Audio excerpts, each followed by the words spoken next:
Hello there, I'm Joe Howard, Superintendent of Prescott Unified School District, along with my good friend Clark Tenney, Assistant Superintendent in Prescott Unified School District. Nice to be here with you.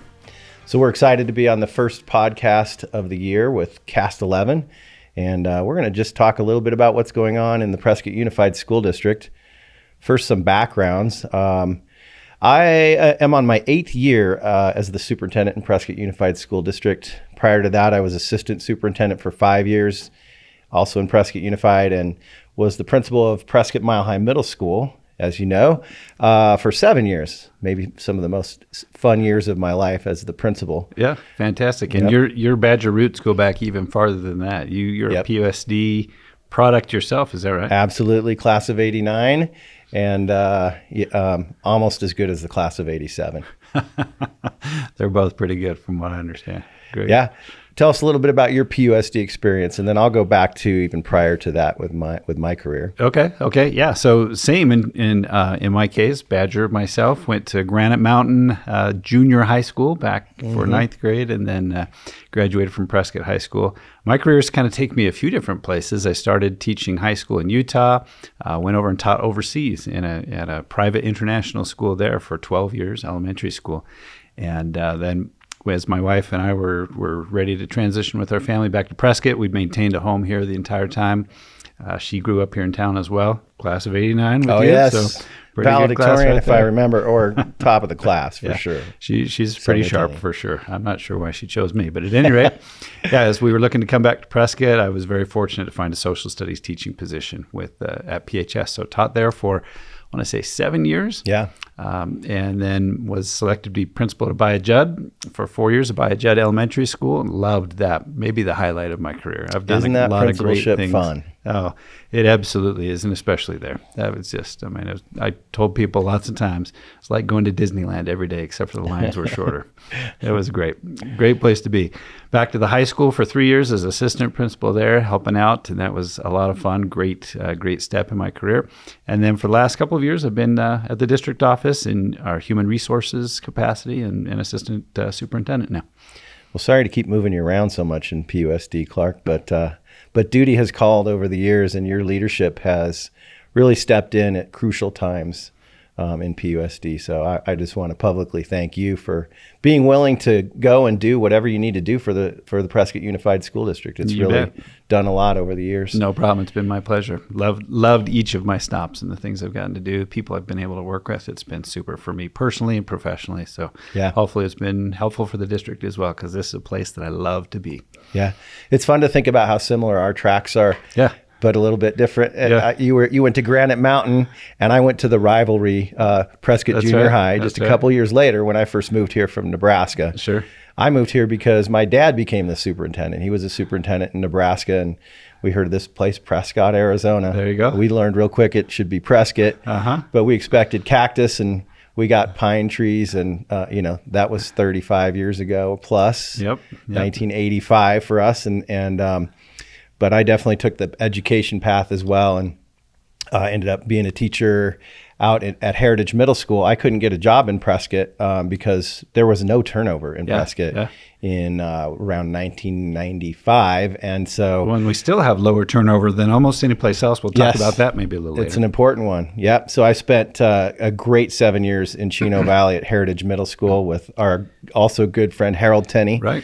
Who hired me out there, and then he later came into the district. But teaching and coaching is what got me into the business. And then when I had my chance, I came in and got to be the principal at Prescott Junior High, which was then Mile High Middle School. Right. So just to get everybody caught up on the backgrounds of Clark Tenney and Joe Howard. Yeah, some parallels there. Absolutely. Yeah.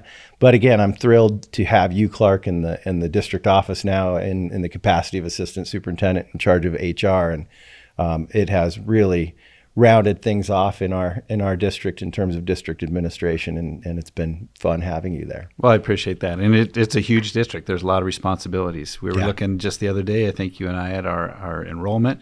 We're over 4,000 again for the first time in a few years, 4,008, I think, as of Friday when I was checking. So there's a lot to do there with 7 different schools to take care of, and So your job as superintendent is a huge one. What are some of the main things that people ask you? Superintendent, what does a superintendent do? How do you answer that question? I talk about that as really seeing a big picture piece, or you've got to get involved in the details, but you've also got to be able to delegate that. But it's really seeing the entire operation and knowing every piece of that, and sort of watching over and making sure that it's all headed the right direction. And it takes quite some time for me, it took a while to get that confidence to say, okay, I have to look at it this way. One of the hardest things is delegating or asking other people to do things. Right. But I found if you're too tied into the details, I always use metaphors like if your head's under the hood, looking at the engine, you're not seeing the road. So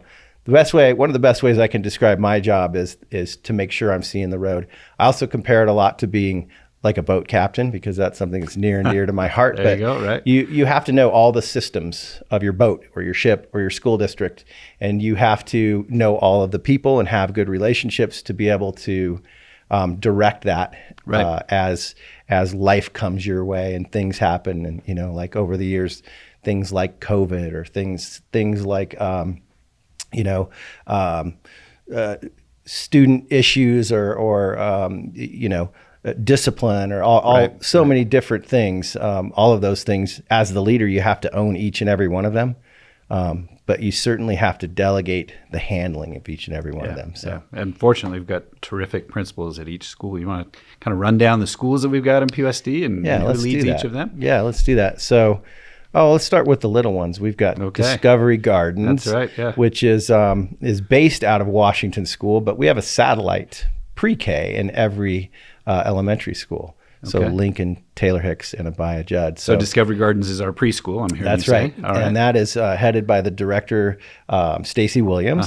She's been doing that for, going on a decade now. So let's trade off. You tell about an elementary school. Okay. Just to follow up on Discovery Gardens, that satellite campus concept is relatively new, right? Last few years we've been doing that. About 5 years ago we started that, and the whole idea is that you can start at your neighborhood school just a little bit early, and that seems to be very popular with parents and of course kids. Absolutely. So. Discovery Gardens continues to grow as we have more and more families in town that realize that that's probably my best choice for preschool as well. Yes. And as families have a great first experience with PUSD, then they move right on up naturally in a lot of cases to one of our elementary schools. And you asked me to touch base on that. Let's go from smallest to largest. You better do the one you know the most. Okay. Yeah. Well, as we trade off, we'll make it that way. So our smallest elementary school, we've got 3 elementary schools. One's got 2 sections, as you know, 2 classes at each grade level, right? One's got 3 classes at each grade level. One's got 4 classes at each grade level. And it really is a kind of a building capacity issue. It's not, intentionally, hey, let's have this one be small or big. We get as many kids as we can to be as efficient as we can in each of those buildings. So the smallest is Lincoln Elementary School. Super historic building. What is it? Almost 120 years old. Yes, the main building. It is our oldest. Yep, we're still using that. The principal there is Karen Hughes. Great lady, super enthusiastic. She just loves Lincoln. She's been a volunteer there, and then was, I think, teacher's aide for some time. Became a teacher. Did that for several years. Went through her her principal educational leadership program. And boy, when did Karen start there as principal? Probably 8 years ago. Okay, 7 or 8 years. She's ago on now. year 8. There you go. Same time I became superintendent. And just spectacular. So that's a great kind of neighborhood school there, right off of Park Avenue. And we've got about 240 kiddos there, if I'm remembering enrollment recently. You know those numbers better than I do. But what I'll say is it is such a great neighborhood school. And I can say that because it was our neighborhood school. And I remember walking by there with our kids before they were school age. Right. Now they're 22 and graduated from college, my twin boys, but they went all the way through Lincoln School and just had a wonderful experience there. Great. Yeah. Yep. Lincoln Lions, great place to be. Yeah. And then our next school that we'll talk about is Taylor Hicks Elementary School. Right. And it was named after Taylor Hicks Sr., and we just lost Taylor Hicks Jr., rest his soul. What an amazing family, and just the Taylor Hicks family, just wonderful, wonderful people. Great family, great legacy. No doubt a school was named after them. But Taylor Hicks, Clark, you're going to have to help me remember. That one was built in the 70s. I want to say late 60s. Late 60s, yep. It's a round school. They built it with the open classroom concept, and so today we have 3 sections there. There's a neat principal story there. We've had great principals there for a long, long time. Kelton Aker was there for, I think, 20 years. And then we brought Brian Moore in, who is now our chief financial officer. That's right. And like you, Clark, we kept snagging people into the district office. Sorry, Taylor Hicks, but Brian Moore came to the district office as our chief financial officer. Yeah, did great work there for 11, 12 years, something like that. Yeah. And then Kelsey Secor followed him. She came from Mile High and Lincoln and coaching, instructional coaching. Right. She was there for, I think, 5. Yeah, 4 or 5. Mm-hmm. 4 or 5 years. Yep. And then we just asked her to become basically our director of curriculum, director of instructional support. Uh-huh. And now we have Ashley Tetro, who came from Prescott Valley, from Humboldt schools. And she actually got her start at Mile High Middle School, but she's doing a fabulous job. She's, 2 months in? Yeah, and another former Badger like Kelsey, I think, as well. That's Kelsey's right. a PHS grad. Yep. Ashley is a PHS grad. And as you say, started her career. Mile High did some student teaching there, has been doing her educational leadership piece as an assistant principal out in Humboldt. And as we were looking for a new principal there, she came, got her resume, looked pretty good, brought her in for an interview, and immediately everybody's eyebrows went up, said, we got to get this lady here. So we're really fortunate and pleased to have her joining our team. She's been a great addition to the team for sure. Yeah, no question. So how many kids do you think we have there this year, Clark? So we're in the low 400s there. I want to say 410, something like that. Okay. Yep. Good. Yeah. So, and then as you mentioned, with the satellite campuses for Discovery Gardens, we have several there. We've got 3 or 4 preschool classes at that campus, just because it's a larger campus. We've got capacity there. And so that's pretty cool to have that kind of combination there. Yeah. And there's a new teacher over there this year. There is. Yeah. Mrs. Tenney. Mrs. Tenney. Yep. Yeah. So she taught, so her education was in secondary ed, and got that degree. Oh my gosh. 30-something years ago. Mm-hmm. And I'm not sure if she was valedictorian at PHS, but she was valedictorian at Brigham Young University when we graduated together. We graduated at the same time. I was not the valedictorian. Let's just say that. But if you were dating her, I think you were doing all right. Yeah, we were actually married at that time. Fabulous. Even had one little guy by the time that we graduated. Our first child had been born already.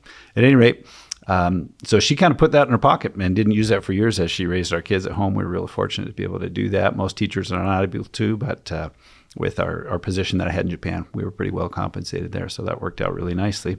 As we came back to Prescott and realized, teachers are compensated a little differently here, she looked at several different options and started doing a preschool in our home. So she did that for 10 years, really enjoyed that. That's kind of in her wheelhouse. She, the whole spectrum, she can work with kids from littles up to bigs, but I think her heart is probably even more with the littles. So did that, but then decided, hey, I'm going to use my my secondary teaching degree that I got 30 years ago. So she spent 4 years at Prescott High School teaching English there.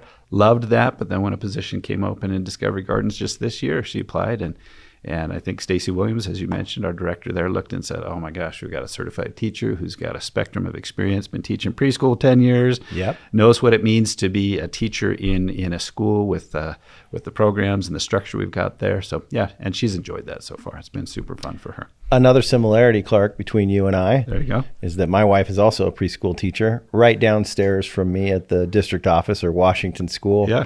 Her path, she actually has been in PUSD the same amount of years as me, 20 years, but she started before I did when I started working in Chino. Okay, yeah. She became an aide at the school we're going to talk about next, Abaya Judd. Right. And those were the RIF years. So like I said, we had more staff than we knew what to do with. And so some would have to leave and that they would end up being able to come back when there was an opening. So she worked at every school. She has now worked at every school in the district.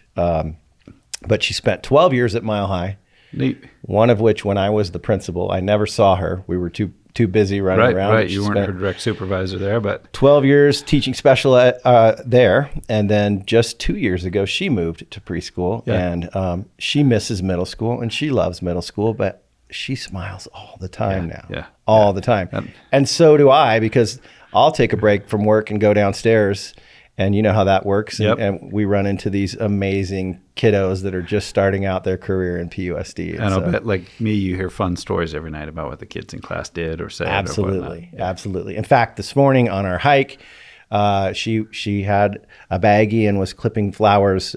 It took us a lot longer than normal. so that the kiddos could manipulate the flowers and plant their seeds. And so it's fun being a preschool spouse. There you go. That's right. Yeah. Preschool spouse. We got to get some T-shirts maybe that say that. Well, good. And you mentioned our third elementary school, Abaya Judd Elementary School. So I got to spend time. So our connection with Abaya Judd goes back even further. As soon as we came back to town, my wife and I, as we moved back from Tokyo, Japan, where I'd taught for years, we had 5 kids.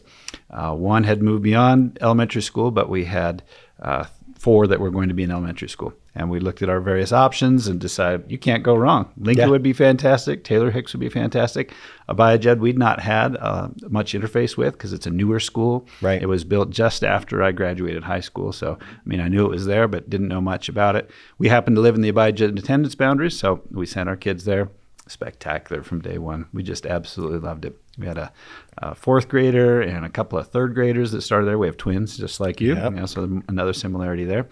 And then our kindergartner started there, I think the year after that we got back here in town. And all of them had just a terrific experience there. Great teachers, great atmosphere, good place to be. So loved being an Abaya Judd dad for years. And so when the opportunity came up to apply for the principalship, I thought, okay, I'll toss my hat in that ring. Yeah. And I was pleased to be selected. And man, I loved it even more than I thought I would. I thought this will be fun. It's a good place to be, but my heart is still there in a lot of ways. So it was fun, Clark, watching you go through that process, and when you got that job, and just watch how well things went when you were at Abaya Judd. It was lovely to watch. Well, that's nice to say. It's a well-oiled machine.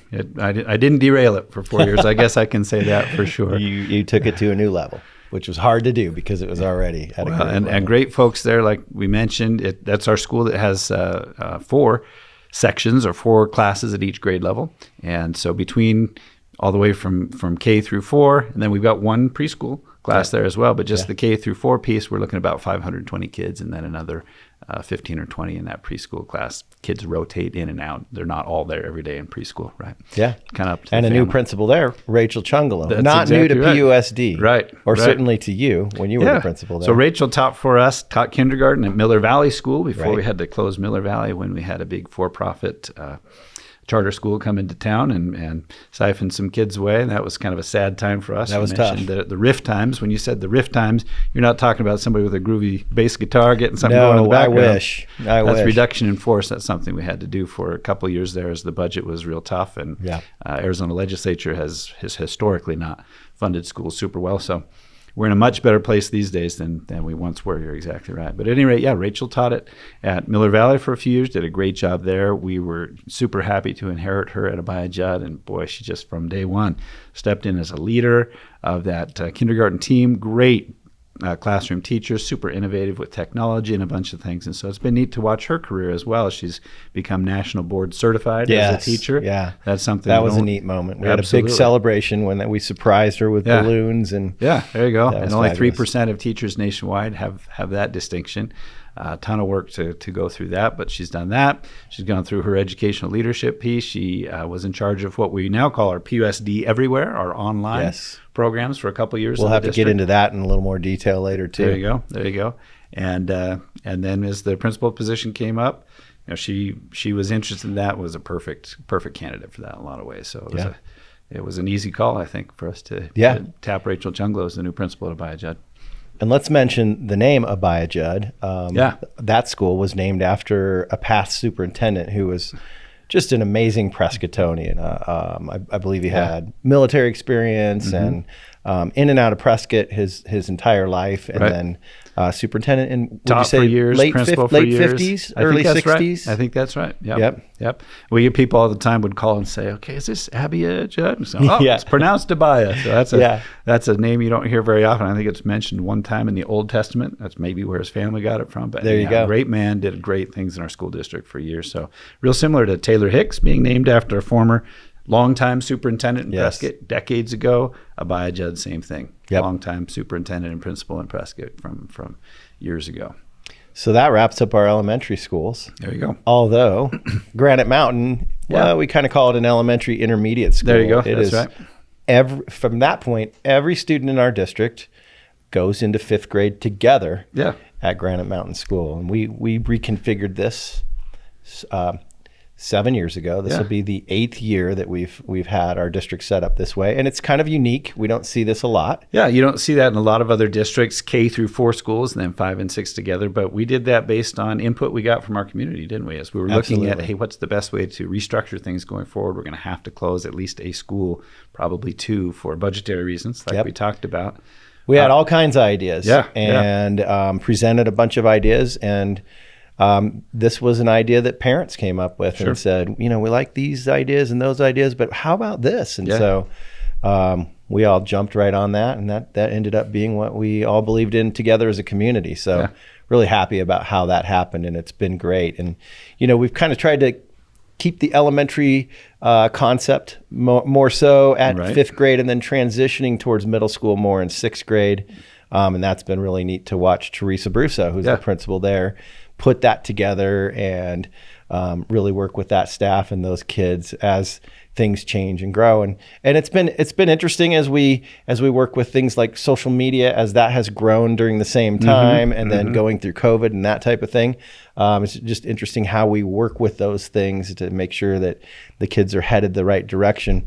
I know that school has always had a big focus on when they transition in 5th grade. They have kindness weeks, and they focus on kindness and really how students can work together to get along so that they can learn best. Yeah, absolutely. And like you say, real cool thing that every student in the district comes together in that 5th grade school. So starting in 5th grade, 5th through 12th, that every kid is together, and that's kind of a neat thing. Unique, like you say. That's been the way that the high school's been for a long time, right? Just the one high school in the district. But starting that early has had some real advantages in terms of the culture in the district, I feel like. And you're exactly right. I mean, we teach kids, absolutely, we're focused like a laser on math, on reading and writing, social studies, things of that nature. But it's neat to be able to kind of talk about, hey, here's how we get along together really well too. Yeah. And that's something we start from early on, but it's a real focus as those kids are kind of transitioning into the tween years, so to speak. Right. And when we made those changes 7-8 years ago, it was like you had mentioned, there was a new charter school that came to town that sort of siphoned our kids off. And so whenever that happens in any town in Arizona, the public schools have to do cuts and things like that. But and so, we closed schools to save money, but also we cut enough so that we could do some really strategic things. Like it became very clear to us during those cut years that the arts were very important in this town. Right. Music and fine art and so many different things that we've made sure are a part of our learning environment. So we did something unique, and we pushed band, orchestra, choir down to the 5th grade level. Down to that 5th grade level. Down to the 5th grade level. So, and we still do that today. Yeah, kind of interesting. In this environment we've talked about, Arizona schools generally not being well funded. You go to a typical elementary school and maybe neighboring communities, certainly down in the valley, and music is not a part of that program anymore. At least there's not a dedicated music class for sure, right? That you might have, okay, it's Friday, we're going to spend an hour on music or whatever, a half hour in our 4th grade class with the teacher saying, let's all sing, Old MacDonald Had a Farm or something like that. But we still have dedicated music teachers at each of our elementary schools. Yes. So there's kind of an introduction to musicianship and instruments and whatnot, as well as obviously the voice being their main instrument. And then, like you say, starting in 5th grade, kids have the opportunity to be part of an organized orchestra and an organized band. Yeah. That's a pretty cool, unique thing. Begin to specialize. There you go. Or at least see what kind of instruments they enjoy. And it represents a commitment, financially and otherwise, on the part of the district that you don't see in most places in Arizona these days. Yeah. And then the neat thing, too, is that I really like at that intermediate level, 5th, 6th grade, and then even into middle school, our sports and athletics are a little bit more club centered. Yeah, in other words, kind of if you want to play, type of thing, right? You play. Because I used to worry so much as a middle school person about watching us weed kids out before they've even matured physically. There you go. And by making cuts in basketball or football or whatever that was. Used to be 43 kids would show up and say, hey, want to play basketball? I'd say, well, I get to keep you 12. Yeah. You other 31, go find something else to do. Now, starting in 5th grade at least, 42 kids show up for basketball. We say, great, let's have 4 teams. You guys are there, you guys are there. It's really a great model. It is. And I bring that up because one of the unintended great consequences of this whole restructure of our schools was that kids being together in fifth grade, well, they start playing basketball together in fifth grade. So they start to be a team at that young age of 10. Yeah. And, we're still waiting to see what effect that has on our Prescott High School varsity teams. But we've certainly had a lot of success at that level as well. Yeah. Kind of neat. So now you took Granite, but what if we shift roles? Sure. You being the principal at Mile High for a long time, you can tell us more about Mile High. And then I spent several years at the high school. So why don't you take the lead on Mile High, and I'll tell about Prescott High School, and then we'll move on to some other topics. Oh, Mile High is a fabulous school. I love it physically and culturally. It was built in 1939 by Roosevelt's WPA crews. And it's just a beautiful place. It's got a big grassy quad in the middle, and the buildings are just classic, beautiful buildings. So let me stop you there. When you say Roosevelt's WPA crews, there's going to be some people that immediately resonate with them. Others may not. You're talking about Franklin Delano Roosevelt, President of the United States in the 30s, and the Works Progress Administration. That's right. That was formed to keep people employed. CCC, Civilian Conservation Corps. Yeah. They did a ton of things in the Prescott area as well, didn't they? With trails and campsites and things like that. And WPA. Actually, still, if you walk around downtown, you'll see it stamped on a lot of the concrete, including at Mile High Middle School. There's a couple plaques, and then also stamped in the concrete. So that was built if I understood you correctly, as the high school back then. It was very cool. It was built, and it was the high school until I think '69. I think that's about right. When we built that big dome and everything else up there in a place that folks said was going to be a little too far out of town. Way too far north. A little too far north of town. So right in the middle of things these days. There's fabulous history there, including a possibly around 350-year-old Fremont cottonwood that won the Great Tree Award in the at Mile High Middle School. Yeah. Neat. So and it's set on Granite Creek. Right. And so this beautiful atmosphere for some reason, I believe, has just drawn great people, great teachers, great students for many, many years. And so it was originally a high school, as we said, and then it was a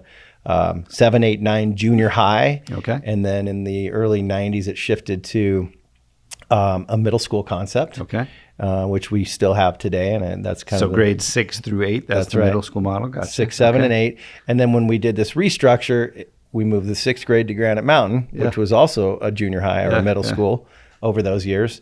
And so now we're 7, 8 over there. So here's something pretty cool. Every one of my family, we've got 5 kids, like I said, and my wife went to Granite. I went to Granite. All 5 of our kids went to Granite, and we all missed Mile High, except for then when we did the restructure. Our very youngest, who's 5 years younger than her brothers and sisters, got to go to Mile High for a couple years. And that was great. We got to have the covered. The Tenney stamp on Mile High there for just a little bit. Very good. It. Great experience for her there. Well, a young man named Andy Binder is at the helm over there as the principal. Right. He's been there for, I think, 7 years. Am I right? That sounds about right. Yep. Yeah. Oh, actually not. Maybe more like 4 or 5, because Mark Goligoski was there. He took over for Mark. Yep. Mark was he's at least his 6th year there. Yeah. That said, he was a teacher there for at least a decade. That's right. And I'll brag that I got to hire him. We stole him from Wickenburg. And he was a social studies teacher and a wrestling coach, and just one of the finest teachers you'll ever meet in your life.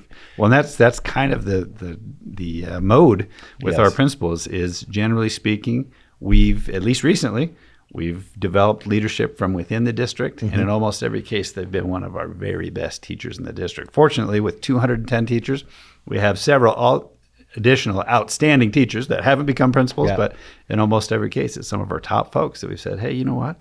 You're doing a great job there. I could see you doing a great job leading this school. What do you think of that? Our principals are instructional experts. That's right. That's what we look for. We look for people who are master teachers, who are passionate and know and understand the best research practices. We have so many different things going on in the Prescott Unified School District that, maybe we take for granted how much we focus on academics when we're maybe doing a podcast or whatever that is. But Clark, you know as well as I, but when we sit and meet with principals for 4 hours every Tuesday, we're talking about academics and instruction for 3.5 hours of that time typically. We're good. Our test scores have traditionally and are still above state averages in virtually every case, but we're never satisfied. We're always looking to see, how can we get even better than we are? How can kids learn even better than they do at this point? I love that that's our main focus all the time. Yep. What's best for kids? How can we keep them safe? And how can they learn the very best we can? And that's part of the profession of teaching, but it's one of those professions where there is no rest. You could be proclaimed the best, or you could win awards, or you can see those test scores, but there are always kids that you could do more for. And that's one of the hardest parts about being a teacher, is finding that balance and actually eating dinner and going to bed at a decent time instead of focusing every second on that job. It's something we really have to work with our staff to have balance, because you can definitely overdo it because it's a job never done. Yeah, for sure. So I think we forgot to mention the enrollment at Granite, 600-ish, and we're looking 750-ish, something like that at Mile High. Right. And then we move on to Prescott High School. So Prescott High School is sometimes referred to as like the flagship maybe of our district. With over 1,400 kids there, we've got roughly a third of the kids in the entire district in one school there. So it's a 9 through 12 high school, like virtually every high school. Well, outside of Mesa, I guess, here in Arizona. And super successful for years. What can we say about Prescott High School? We've got 65 teachers there, all sorts of great programs. That's one of the things when people... So I was there, as mentioned, as a student years ago. Went to Prescott High School all 4 years. Loved that experience. My wife went there. All of my kids have gone there. Taught there for 7 years. Assistant principal there for 3 years. I'm a Badger through and through. Coach. Yeah, absolutely. Yep, got to coach track and cross country. Yeah, we had some successful teams there for sure. When I was there as a teacher, taught U.S. history, taught U.S. government, and then got to start our Japanese program there years ago. So that was pretty cool. And yeah, a place dear to my heart. And you hear Japanese, you're like, wow, they do stuff like that? They sure do. At one point, we had 5 languages going there. We still have the 4 languages that we teach at Prescott High School. Obviously, English. There's several English as a second language speakers at the school, but then we've got French and Spanish and German as well that we teach these days.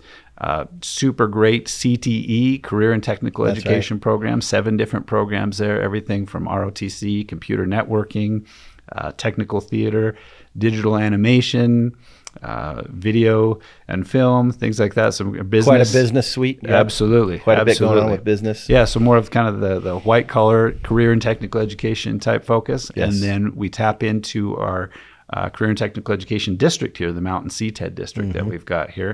And there's another about 20 programs that kids can take. We put them on a bus, we get them out to the central campus or out to Prescott Valley or wherever their program is based. Culinary, welding, aviation, you name it. If there's something, the gamut. Absolutely. If there's something that's a vocational career that there's a need for in the Tri-City area, our kids have the opportunity to go into that. And we have several kids that do that every year, in the hundreds, that take one of our CTE courses. A lot of them will get a certificate in that, in addition to their high school diploma. So that's a cool direction kids can go. Another great direction you can go, you mentioned earlier, is our fine arts program. We've got performing arts and visual arts both. We've got the reputation as being the best in the area, and maybe the best in northern Arizona as far as those things are concerned. Terrific drama program, a great choir, terrific orchestra and band and percussion and flag crew that helps out with the marching band and performs and competes on their own and whatnot. So some great opportunities there. And then our visual arts are second to none. Yeah. One of my favorite things that happened probably 3 or 4 times as I was assistant principal there, we often have students who are looking at getting into teaching. They're at ASU or at GCU or NAU or whatnot, and I'll get a phone call from a representative at one of those schools saying, hey, we've got somebody we'd love to place in your school. We've got an art teacher. And so people would call up. I actually had Chino Valley at one point call up and say, hey, we got a new art teacher. Can we put him with your art teacher? And I said, yeah. Which one? We've got 3 full-time visual arts teachers. And they were just blown away by that. And they're all amazing. Yeah, exactly right. So typically schools our size might have an art teacher or maybe 2. We've got 3 and they're all amazing. And those classes are full to the brim all the time. Yeah. Clark, do you remember how many athletic teams we have? I want to say like 19. The last time I checked in, it was 19. You're exactly right. And that's on the junior varsity, freshman, and varsity level. Everything from what? Name some of them for me. Oh, so wrestling, volleyball, boys and girls volleyball, badminton, cross country, track, football, So many more. What am I Swimming, missing? baseball, I mentioned softball, wrestling. everything. You did. I think that was right at the top. Absolutely. That might be my favorite. And generally compete at a high level, several state championships over Absolutely. the year, a lot of state runners up. And when we had the smaller divisions with, 9 or 10 or 12 teams, we would often win division championships. Now our divisions are like 42 teams, so Right. it's a little less common that we have division championships there, but we often do there. Anyhow, and the best part for me is that we have several teams that are pretty selective, right? I mean, there can only be so many people on the basketball court at the same time or on the volleyball court at the same time. So there are cuts for that, but there's a ton of teams like golf and swimming and cross country and track. Wrestling's that way too. You So want to many be on the team? opportunities. Absolutely. Yep. Come right over here. Do the workout. We'll see you Tuesday after school. Yep, let's work out. Let's get better. And it's just a great experience. Each of my kids have been involved in sports in one way. None of them terrific athletes, but all of them learned such great things from that. Yes, So definitely. that's another piece of PHS that we just love. And then, of course, there's the academics. So we've talked a lot about our fine arts. We've talked about our career and technical education programs. We've talked about the great atmosphere. We've talked about sports. But academics is really what it's all about, right? All of those other pieces are just ancillary to the great focus we've got on academics. And we meet kids where they're at. We have the full gamut between special education and, Absolutely. And gifted at the high school level. Gifted gets into AP classes and college level coursework, dual enrollment. Right. There's just so many opportunities for our students to push them as far as we possibly can. That's right. Yeah. So you mentioned dual enrollment. Let's maybe start there. Those are classes that are taught by PHS teachers who have their master's degree and a specialty, so that they are actually certified as Yavapai College instructors as well. That's right. And so we have a handful of math classes, senior English classes that kids can take dual enrollment that way. Yeah. So as they're getting high school credit, they're also getting college credit for that, which is a pretty cool thing that gives them kind of a leg up as they move into their freshman year of college. And for the first time this year, we have an early college program that's taking place for seniors in our pilot year at Yavapai College. So that's pretty cool. We've got a staff member over there, Molly Orr, who's basically taking care of them, keeping tabs, and being a teacher available to them all day long as they actually go out into real college classes at Yavapai College. And it's going fabulously well, would you say? Yeah, absolutely. I mean, kind of last minute we put that together, right? Just a couple of months before the school year started, we said, okay, we are actually going to do this. We've been talking about this conceptually for a couple of years, putting pieces together. Would this work? We'd have to line, A, B, C, D, E, F, and G all up as we got those things together. We decided, hey, let's do it. And so 18 kids, pilot program. And like you say, it's terrific. Those kids are getting their high school credits that they need to graduate and also taking a big chunk out of their freshman year of college at the same time. And you mentioned that we kind of did it last minute. We did it late, which was super easy to do because of this incredible relationship we've always had with Yavapai College. But we are so grateful for their staff and their administrative staff for just jumping right on that and saying, how do we make this work? No question. And we have so many relationships like that in our awesome town of Prescott. Yeah, those folks have been great partners for years. We want nothing more. We're so fortunate not just to have a community college in town, which is great. I mean, right there, that's a blessing. But a community college like Yavapai College, known as being one of the best in the United States. At one point, I don't know if this is still the case. We'll have to double check with them. But they had more PhD professors there per student than any junior college in the United States, was my understanding, a decade or so ago. That kind of speaks to where people want to be. It's a terrific place to be, high level. Amazing option. Yeah. So I mentioned my wife a little bit earlier. She went off to BYU as a sophomore, but her freshman year she spent at Yavapai College. Her dad actually taught there for years. He taught in the social studies curriculum and social sciences. At any rate, it was interesting to talk with her, our classes at one of the most prestigious private schools in the United States, and say, hey, how's this compare to Yavapai College? I said, man, Yavapai College compares very favorably. That's awesome. I loved that we had small class sizes. I loved that we had professors who were dedicated, totally knew their stuff. Many of my classes at Yavapai College were just as good as this private university that we're attending together here now. Preparing kids for the next level. That's such a great option for our kids and on so many levels. Yeah. And Clark, we could probably talk for 3 more hours about Prescott High School, but you know what I really love is when we're maybe interviewing a student or when you ask like a senior, what would you tell the younger students about Prescott High School? And they almost always answer with, get involved. There are so many things that you can do, and you try, and maybe you're great at it, maybe you're not so great at it, but you're learning about who you are and what your niche is and that type of thing. And I also love listening to our principal, Adam Neely, talk about how we provide so many niches or so many different possibilities for our students.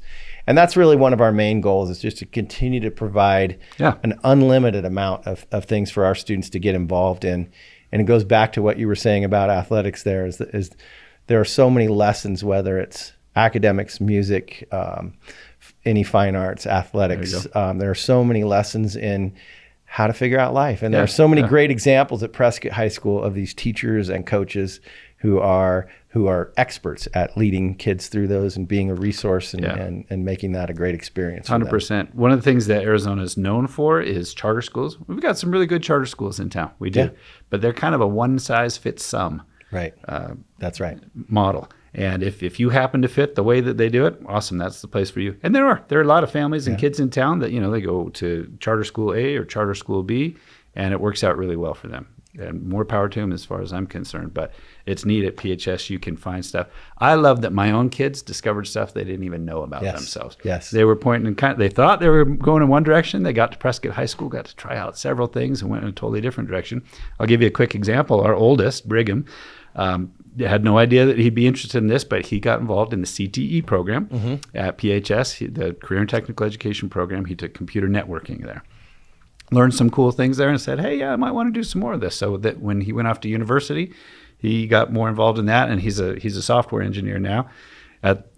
When he first started off, his first year, I was a principal in PUSD, and his first paycheck was higher than mine. Oh, yeah. Right out of college as a software engineer. That's right. Yeah. So he majored in electrical engineering with an emphasis in software, has a terrific career now, and it's because of what he discovered at PHS. If we'd said, hey, we know what you like, you're going to go to this charter school with one option, he never would have found that. But we put him in a public school like PHS where there were multiple options, and he did a ton of things. He did athletics, he did all of the different academics, but he found this one CTE path that was like, that's super cool. He didn't get the certificate and just do something low level. He decided, hey, I'm going to use that as my springboard to do my university studies. Yeah. So pretty neat thing. I want to say you've got a similar situation in your family. For sure. Well, every parent wants their kids to be what they wanted to be. Yeah. And that's not great practice, parents. But I fell for it. I was a wrestling coach, and when I became a principal, my kids were about 3 when we started them around a wrestling mat. Don't do that so early. I mean, wait till at least 3.5. Is wait that what till I'm hearing? 3.5 That's for the sure. moral of this story. Okay, good. Anyway, a famous wrestling coach in the area, Dan Payne, always said, "There's a 10-year window. You better choose it wisely." So I did not do that. But we didn't have a kids wrestling program at that time. And myself and Alan Foster, who was a coach with me out in Chino Valley, we started the Werewolf Wrestling program. And so it's actually still going on now, I think 16, 18 years later. And so it was fun. And we did it at Mile High Middle School. And we had a new branch in Chino Valley. And the idea was to get a branch in Prescott Valley also. Yeah. And at one point that was kind of rocking and rolling. But anyway, long story short, one day. So that's the direction you kind of had your kids pointed. Oh, yes. Initially. They were going to be wrestlers, especially since they were twins. We thought, perfect. They have a partner all the time. Anyway, and they were great at it. They had fun with it. And then one day my wife was like standing in front of the door and said, boys aren't going to practice. And I said, what do you mean? I'm the coach. She's like, they don't like it. So anyway, that's a whole different story. But I handled it like a champ. Yeah. And next thing you know, they discovered at Mile High Middle School, you could take orchestra class. And then that was so fun, they took band class. And they got good enough that they were invited to be in the early bird class that we offer for jazz band. Right. And so by the end of their time in middle school, they were doing 3 hours a day at middle school by choice. They could have done other things as well. But sure. Then at Prescott High School, they took extra classes in the summer, and they took early bird classes so they could take as many music classes as they could at Prescott High School. So they took 4 hours a day for 4 years at Prescott. So it sounds like they found their thing. They found their niche. Was their thing. And lo and behold, it was their talent. They found their talent. And It paid for both of their college processes. They both just graduated in May, and they are giving it a go as professional musicians right now. So that's pretty cool. Sometimes, that's a great story. Sometimes as parents, we don't know always what's best. Yeah. What might they have missed out discover. On if you had said, you're doing this with these 3 options? Yeah. Instead, you said, hey, PUSD, you got 20 options. And we're so grateful. We're so grateful because we just put them in there and let them do their thing, and they found their way. Super cool. Well, let's finish up the academic piece at PHS, and then we can maybe move on to some other topics here. Yes. So we've mentioned our dual enrollment class with Yavapai College. We've mentioned early college with Yavapai College. You said AP earlier, so that stands, a lot of folks may know.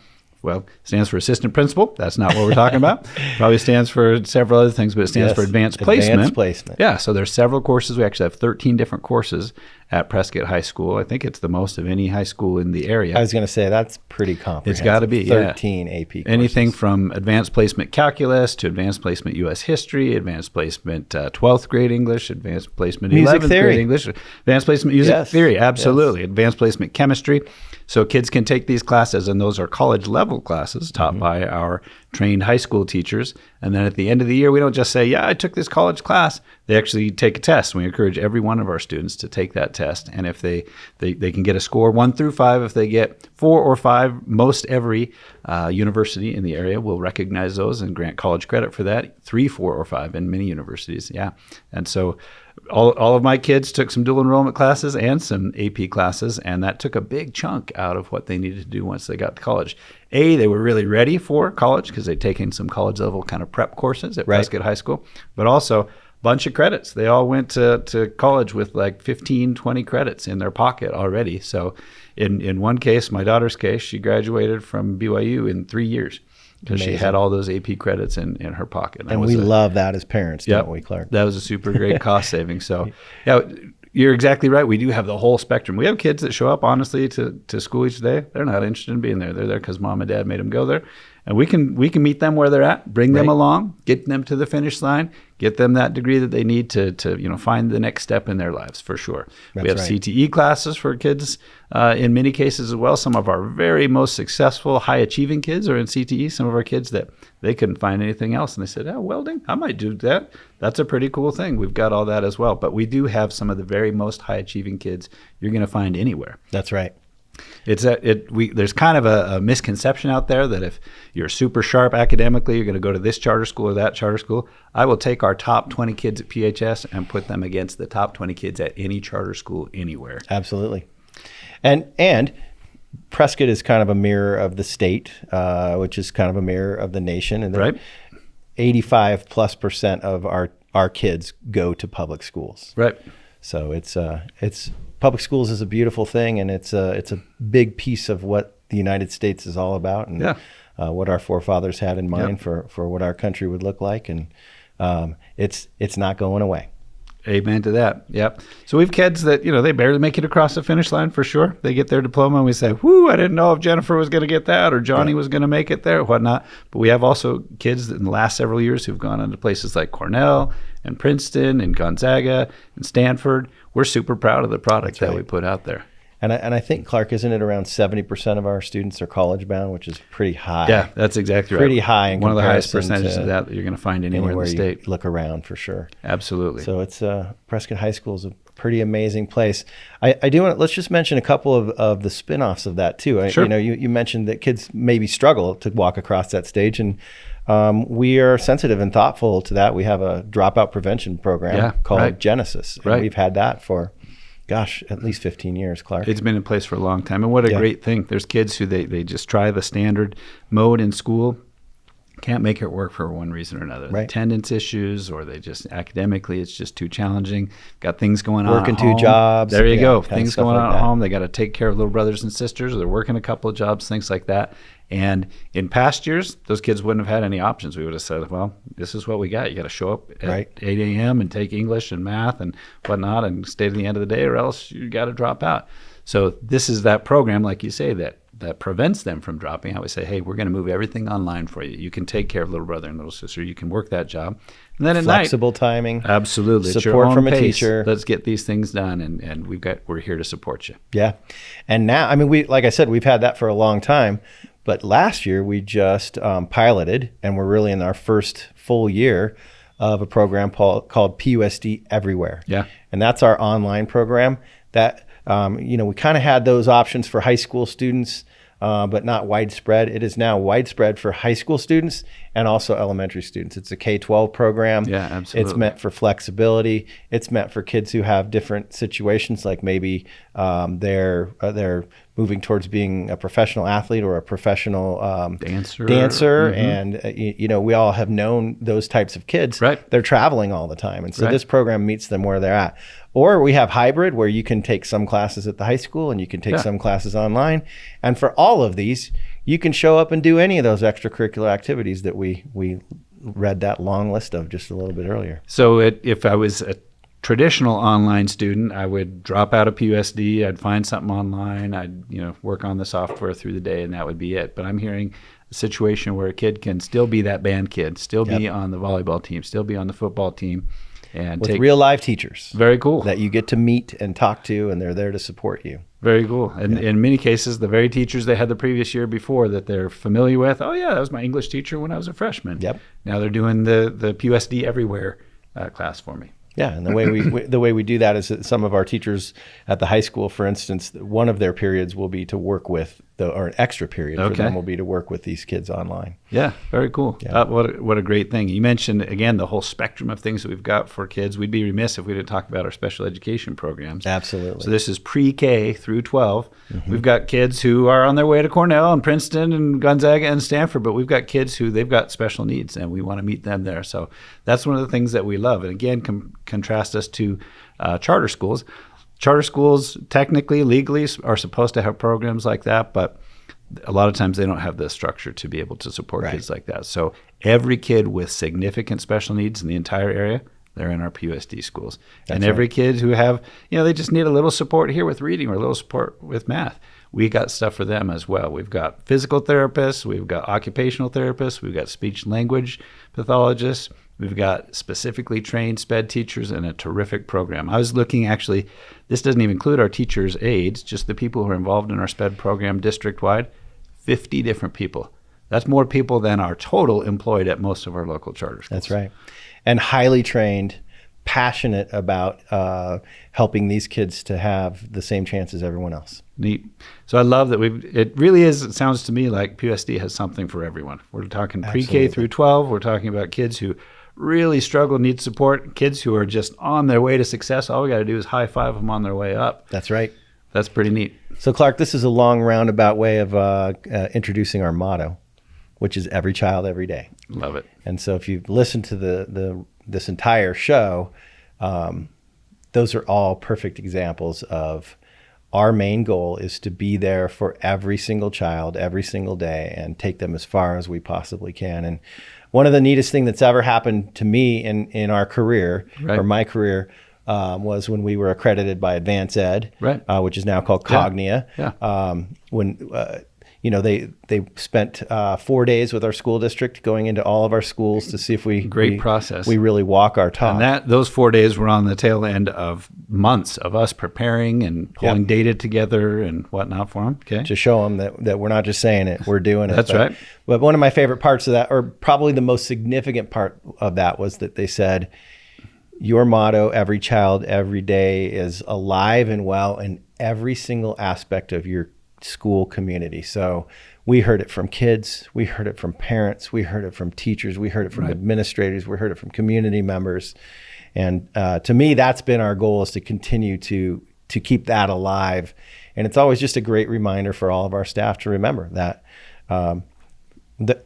lots and lots and lots of different kids, they're not all the same in any type of way. That's right. And so, you mentioned special ed, you mentioned valedictorians, we mentioned all different types of kids, and every one of them is top importance to every one of our staff members. We reflect our community. We love every kid who comes across the doorstep every morning. Yep. And we take them as far as they can go. I love that. I love that we don't just cater to a certain niche.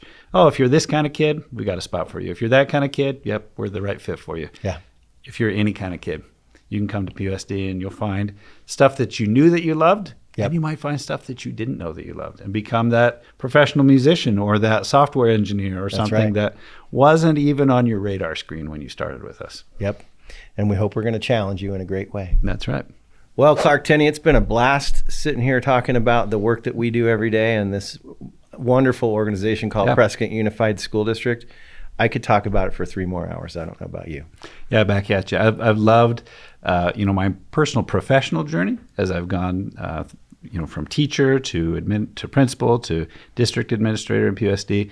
But more importantly to me, I love what it's done for my family. Yes. Me personally as a student, my wife personally as a student years and years ago.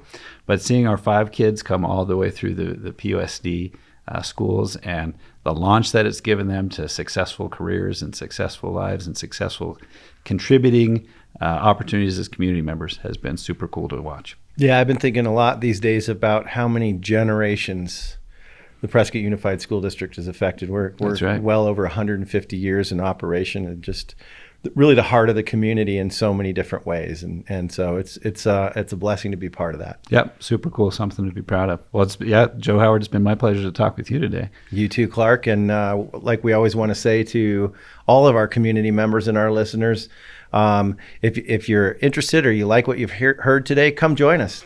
Come watch a football game on a Friday night on our beautiful field. Come and listen to our jazz band and just blow you away at Rue Street Theater. Or just stop by and see what's happening in our schools. And we have 850 plus volunteers, and we're always looking for more. Yeah, absolutely. And if you listen to this and you think, wow, if that's something I want more information about, like you mentioned, you can call any of the schools, arrange for a tour, arrange to talk with an assistant principal or a principal. And of course, you can enroll at www.prescottschools. Let's try that again. You can enroll at www.prescottschools.com. Check out our website for sure. It will show you everything we're talking about. There you go. Thanks for listening.